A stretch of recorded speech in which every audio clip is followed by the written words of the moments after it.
Then we have 2 additional changes that we're proposing to the list of the 7 things that I read before. First is to authorize the police chief with the manager's approval to temporarily close businesses when necessary to ensure the public safety. The final thing is that we authorize the manager to impose a curfew in certain areas as necessary to maintain public safety and good order.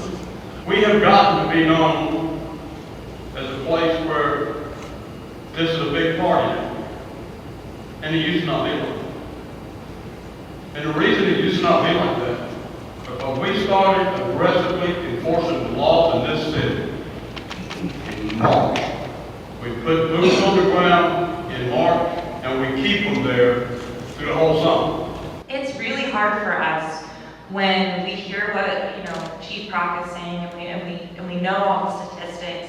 But working down there, we can agree that there's not any presence down there. Not that we seek. We're not saying that they're not doing their jobs. We know that police work is hard, and we really do respect everything that everyone does. But last weekend alone, we had 3 calls we had to make, and it took anywhere between 20 to 45 minutes to get somebody down there. One of those calls was a child who was left at our venue with no parents in sight, and it took over almost 20 minutes for anyone to get there.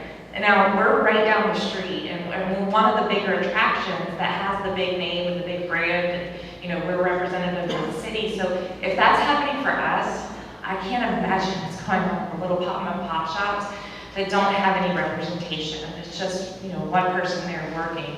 And for us to not be able to see the police down there, to see them enforcing it, I feel like that's where the focus needs to be, not shutting us all down.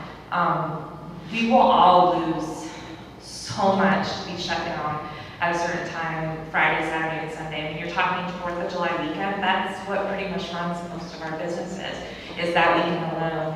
And I just feel that this is an extreme, especially to happen every single weekend. I think what we need to do is what Mr. Lauder said, and put the boots on the ground, and we need to show that presence. And I understand, I totally respect what Chief Brock is doing and her staff, because I know it cannot be an easy job. But I'm telling you, from the business owners and what we see and what we're down there day to day, and when it takes over 20 minutes to get somebody there for a child, an infant, it was a 15-month-old infant who was lost, that's an issue.